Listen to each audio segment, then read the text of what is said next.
Now our topic is what is politics? A very question frequently asked interview question जो आपको पूछा जाएगा कि what is politics.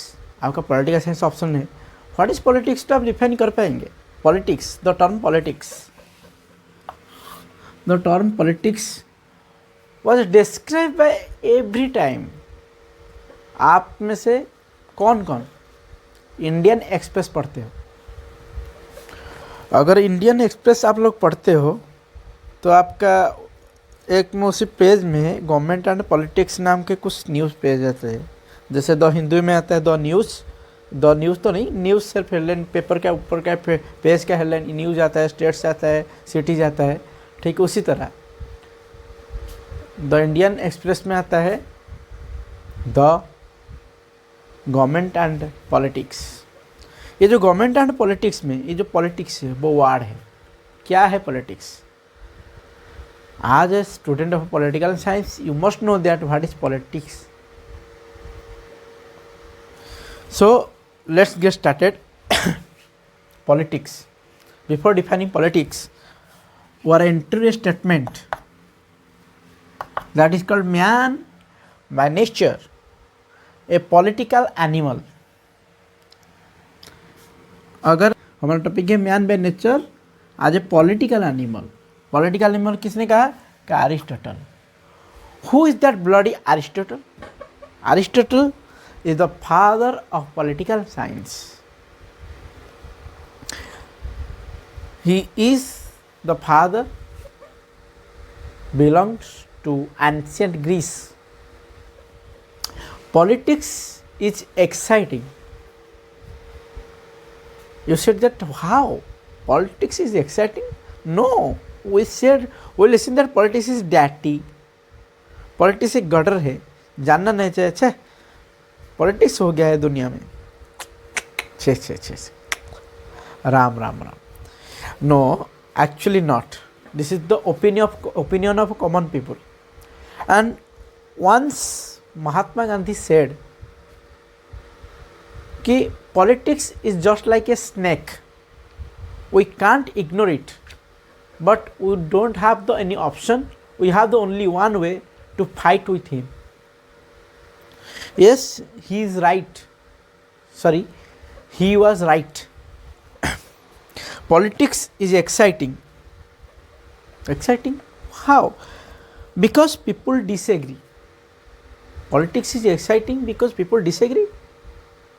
They disagree about what? They disagree about who should get what and how should power and other resources should be distributed। Should society be based on cooperation or conflict?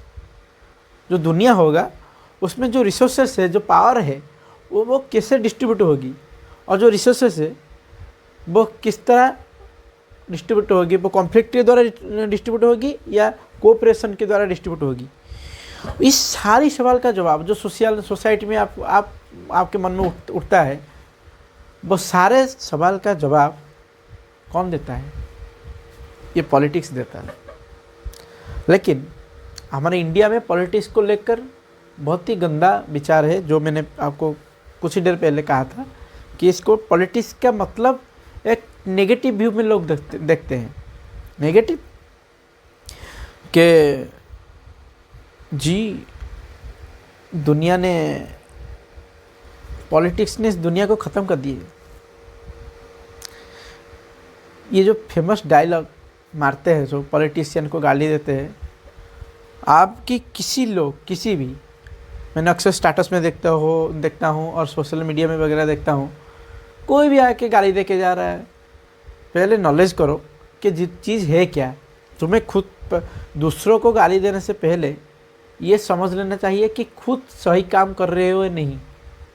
Citizen के रूप में तो आप किसी भी दायित्व को ठीक से नहीं निभाते, चले आते पॉलिटिशियन को गाली देने। हाँ, पॉलिटिशियन को गाली देने से पहले अपने आप पर एक बार देख लो, are you a our citizen? Are you a responsible citizen? No. After you are a responsible citizen, you have the right to कि आप गाली दे सको। तो चले पहले, politics is thus in exactly link with the phenomena of conflict and cooperation. Politics का conflict and cooperation, conflict and cooperation, ये जो कॉन्फ्लिक्ट एंड कोऑपरेशन, अगर आप इसको एंशिएंट टर्म में समझोगे, conflict means ancient, as ancient means war. अगर इस कॉन्फ्लिक्ट को आप मॉडर्न सेंस में समझोगे तो आपका विरोध, आपका डेमोक्रेसी में पीसफुली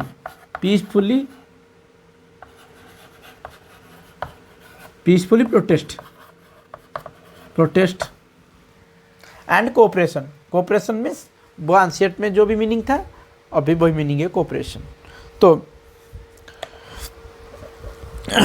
हान्ना आरेंट ए बेहतरीन political thinker, power thinker, define आज political power as the acting in concert, political power is the acting in concert। उनका डेफिनेशन थोड़ा भारी है, समझने वाला है, क्योंकि अगर पूछ दिया कि political power are the acting of concert, Hannah Arendt explain, आपका ऐसे क्वेश्चन भी आ रहा है मेन में, इस तरह की क्वेश्चन आएगा, तब आप क्या करोगे? हान्ना आरेंट जो है वो आपका पॉलिटिकल थ्योरी में कवर की जाएगी, पॉलिटिकल थ्योरी में वो है और पावर कॉन्सेप्ट में है उसको। इस स्टेटमेंट को हम बाहर से डिटेल में डिस्कस करेंगे, तो अभी के लिए आगे चलते हैं। Politics define in such different ways as exercise of power, the science of the government and the making of a collective decision, the allocation of the scarce resources, the practice of depreciation and manipulation, so on. Politics is different and so on. जितना भी phenomena happens at the society in your daily life, this is also included in political and as well as politics. So politics, what is politics? तो देखेंगे, इसको हम clean कर लेंगे पहले। Politics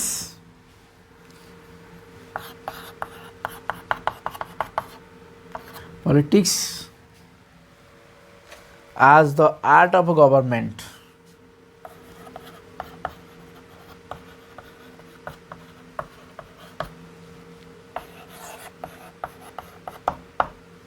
politics as the art of government is the narrow view। मैंने पहली बार कहा था कि पॉलिटिकल साइंस का नैरो व्यू है। क्या है politics as the art of government? ये जो ओपिनियन देते हैं जो लोग, कुछ लोग, वो politics as not a science but an art, ये जो नेचर में है पॉलिटिक्स एज द साइंस और एन आर्ट, जो पॉलिटिक्स है वो पहले देखेंगे हम। वो जो स्टेटमेंट है पहले ये देख ले, politics is the art of the government, work of the government, art of the government perform the two different things, and politics is not science. Statement है, नोट कर लीजिए, politics is not science but an art,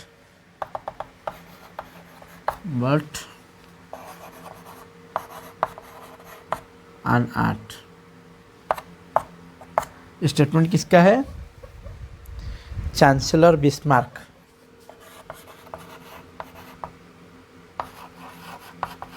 chancellor Bismarck. Politics is not a science because politics जो science है वो science universal statement है और politics कभी universal हो ही नहीं सकता। यूनिवर्सल मीन्स आपको वेरी सिंपली समझाता हूँ, अगर आप साइंस में एक वाटर मॉलिक्यूल को लेंगे, उसको तोड़ेंगे, उसका एटम से क्या निकलेगा? Oxygen and hydrogen. बट वो जो ऑक्सीजन हाइड्रोजन निकलेगा वो इंडिया में भी ऑक्सीजन हाइड्रोजन में निकलेगा। अगर आप अर्थ के पोल पे लेके जाओगे वहाँ पे वही निकलेगा। पृथ्वी की जिस कोने में आप लेके जाओगे और उसको वाटर को डिवाइड करोगे वो वही निकलेगा। No change, that is called universal. But politics is not universal. हर एक देश, हर एक राष्ट्र का सांगठनिक रूप अलग है और उसका व्यवस्था भी अलग है, इसीलिए ये रूल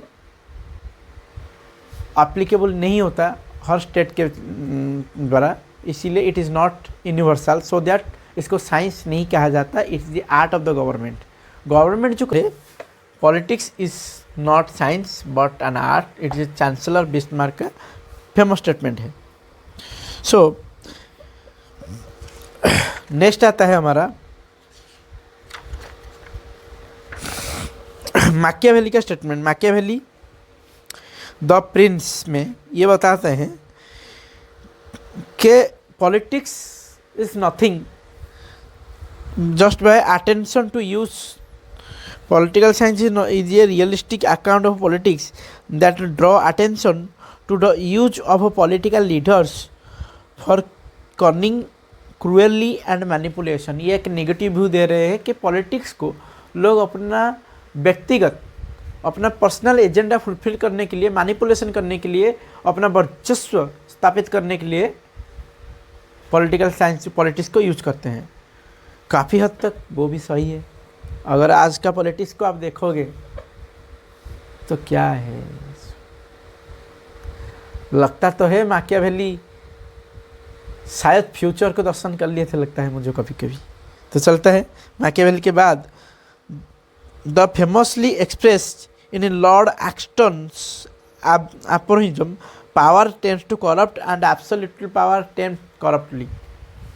तो ये जो स्टेटमेंट दिया था मैकियावेली ने कि लोग करप्शन करते हैं, करप्टेड है, लोग पावर को अपना पर्सनल एजेंडा,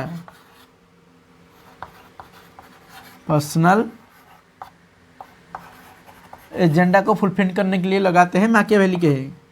और मैकियावेली के स्टेटमेंट को और भी ट्रू साबित करने के लिए एक आया है जिसका नाम है लॉर्ड एक्टन। उसका फेमस स्टेटमेंट क्या है? Power tends to corrupt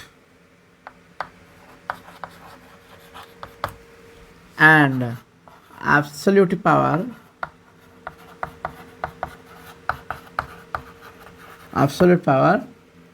tends corrupt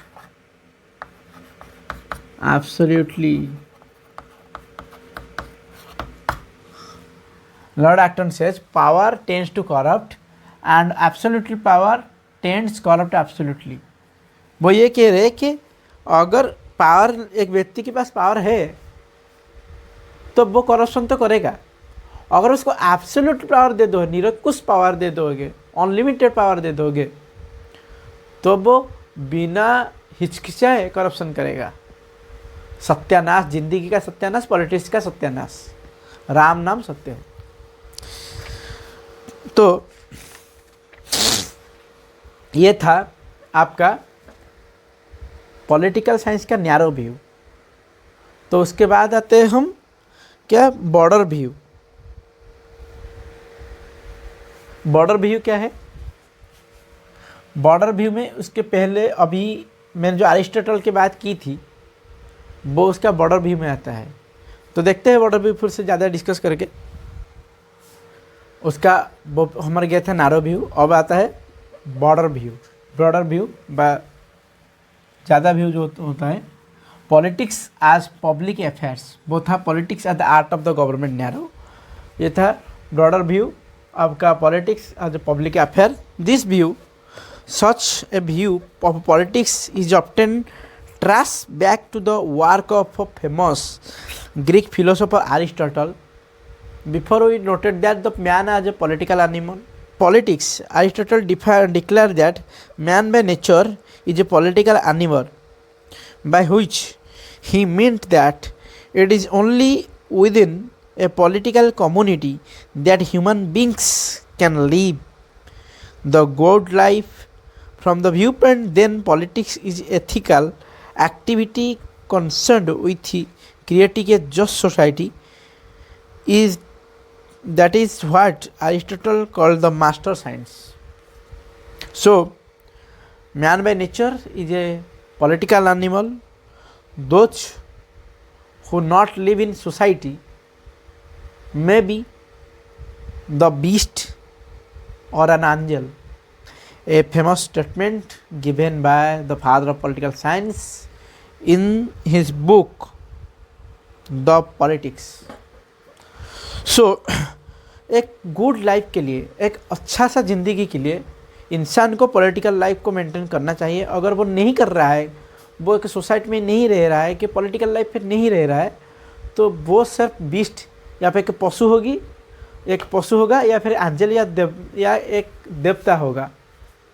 एक एंजल मीन्स जो स्वर्ग में वास करते हैं, देवता जिसको कहते हैं हमारे हिंदुइज्म में, तो जो देवता कहते हैं उसे, तो वो से हो गए. वो इंसान तो नहीं हो सकता. अगर वो इंसान है तो वो पॉलिटिकल एक्टिव रहेगा और वो सोसाइटी में ही वास करेगा. तो एक जस्ट सोसाइटी के लिए अरिस्टोटल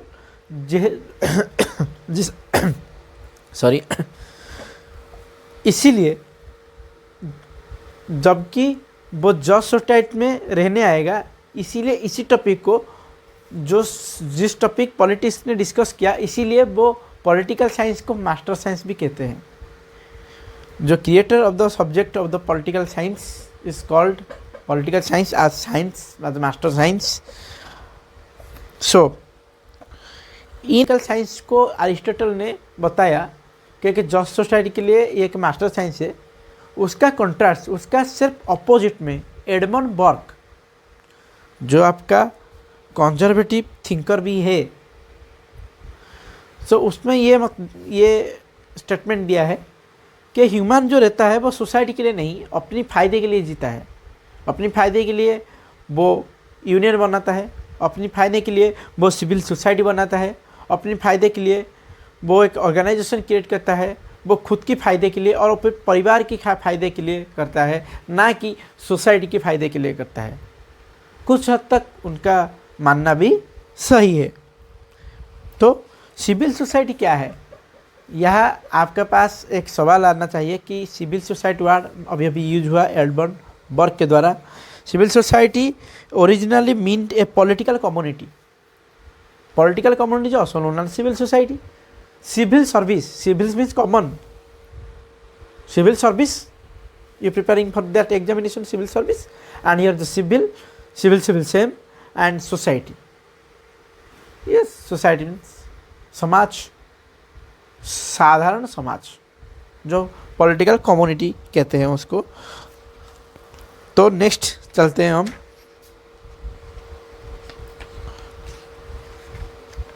पॉलिटिक्स आज compromise and consensus. Politics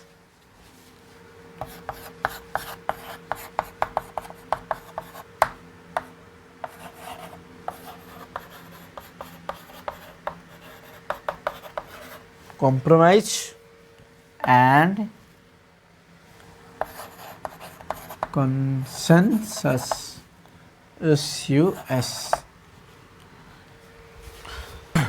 Politics as compromise and consensus. This view was propagated by once again Aristotle and Bernard Crick. The modern philosopher Bernard Crick said that politics आज ए compromise of what? Politics क्या है कि compromise करना और दूसरे opportunity को wait करना। अगर दूसरे अपॉर्चुनिटी को आप वेट नहीं करोगे तो जैसे दूसरी रिजिम में है for example violence change may damage the society. Protect that the solution of the problem is other which chooses the conciliation rather than the violence and coercion. Such as view of a politics reflects a deep commitment to the liberal nationalist principle. This principle is known as liberal rationalist principle. Liberal nationalist principle जो एक अहिंसा की मार्ग में जाके इसको political process को change करना पड़ता है, वो इसको ये जो व्यू पॉइंट है वो दर्शा रहा है। और उसको उसका आगे आता है, उसका नेक्स्ट आता है पॉलिटिक्स आज पावर। जो पॉलिटिक्स आज पावर, ये व्यू हमारा हन्ना अरेंट दे रहे हैं। और उसके बाद कौन दे रहे हैं? हारोल्ड लासवेल, उसका बुक है who get what when and how. Politics is in essence power, the ability to achieve the desire outcome through whatever means. This notion was nearly sound by the title of Harold Laswell.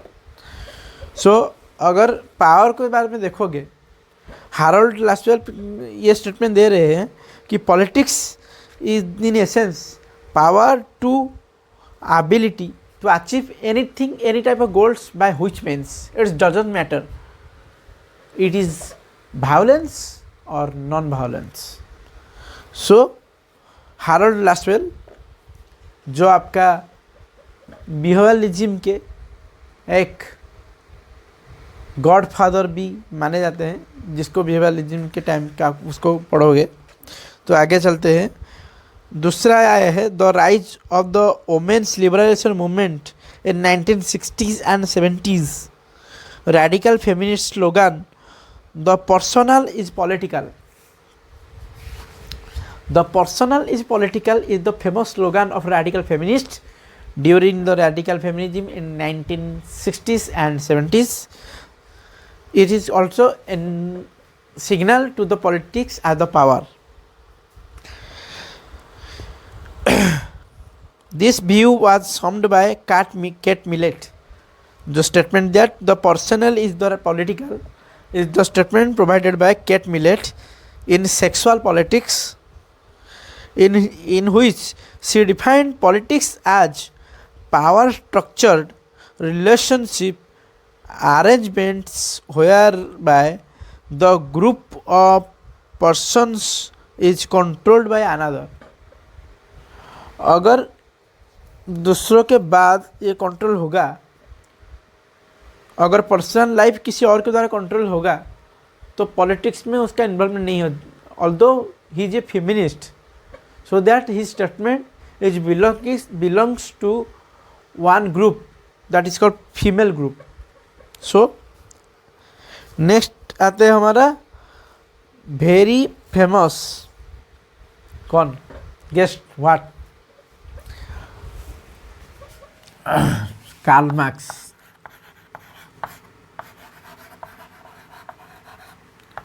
ये आदमी आया power को अलग level का दर्शा के चला गया, अलग लेवल का। Karl Marx use politics as a conventional sense to refer the aperture of the state. In Communist Manifesto, he thus referred to the political power as merely the organized power of one class. Politics is known as one class. You know that Marx believed that one class, that is called bourgeois and proletariat. सो बुर्जुआस को वो hate करते थे और प्रोलेटारिया को support करते थे। वो ये कह रहे थे कि बुर्जुआस पॉलिटिक्स में एक्सप्लॉइट कर रहे हैं किसको, एक्सप्लॉइट कर रहे हैं प्रोलेटारिएट को।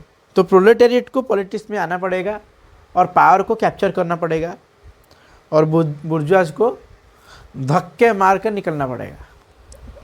सो नेक्स्ट आता है हमारा Lenin.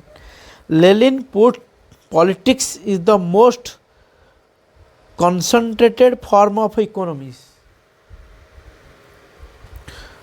Rather views rather opinion देंगे पॉलिटिक्स के लिए। मार्क्सिस्ट ने हमारा डिस्कशन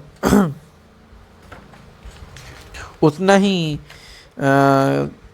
ज़रूरी नहीं थे, तो हम देखेंगे पॉलिटिकल इतना ही कॉन्सेप्ट आपके लिए काफ़ी है। व्हाट इज़ पॉलिटिक्स, पॉलिटिक्स क्या है समझने के लिए वो जो डिटेल की स्टडी आगे है वो आपका सब्जेक्ट का है। तो आज के लिए आपको एक टॉपिक दी जाएगी। वो टॉपिक ये है कि एक्सप्लेन, क्वेश्चन दे देता हूँ, लिखिए। वेट, आप सभी के लिए टास्क है, इन दोनों में से एक क्वेश्चन करना है। एक क्वेश्चन आपको अटेंड करना है। Full time, maximum time 7 minutes and in between 150 words, in between 150 words, 150 word में आपको ये आंसर देनी है। पहला क्वेश्चन देख लीजिए। If politics is the essentially social, if politics is essentially social, why is not all social activities is political? And second, why has power so often been thought of as the defining feature of a politics? मतलब आपको समझा देता हूँ question, आपको समझने में आसानी होगी कि पॉलिटिक्स अगर पॉलिटिक्स एसेंशियली सोशल है तो हर सोशल एक्टिविटीज़ को पॉलिटिकल एक्टिविटीज़ क्यों नहीं कहा जाता? और दूसरा, पावर को ही क्यों डिफाइन किया जाता है हमेशा पॉलिटिक्स को डिस्क्राइब करने के लिए? तो ये दोनों में से एक ही आंसर करना है। और कहाँ करना है? आप ये हमारा कमेंट सेक्शन में आंसर लिख के अपलोड कर सकते हैं, या फिर टाइप कर सकते हैं 150 वर्ड में, या फिर टेलीग्राम ज्वाइन में डिस्कशन ग्रुप है, बाहर जाके आप लिख सकते हैं। आपका आंसर का जवाब दी जाएगी। नेक्स्ट क्लास से हम दिखेंगे कि evolution of a political theory, evolution of a political science and political theory, approaches, meaning and approaches. आगे हमारा सिलेबस आगे बढ़ेगा। तो ये था आपका पहला class. I hope you all understand. If not so please comment down कि आपको कौन सा पार्ट आप समझ नहीं पाए। ये जो ही इंट्रोडक्शन क्लास था उसमें ज़्यादा एक्सप्लेन करने को था नहीं, इसीलिए अगर कुछ चीज़ आपको डाउट रह गया हो आप कमेंट कीजिए, वरना आगे जो सारे टॉपिक है वो जो कवर होगा, ये सारे टॉपिक वहाँ से कवर हो ही जाएगा। ये सारा टॉपिक का थोड़ा सा प्राक इंट्रोडक्शन था। So don't worry, don't think that it is a very heavy topic, it is very easy topic also. So have a nice day and keep studying, keep practicing. God bless you. Thank you so much.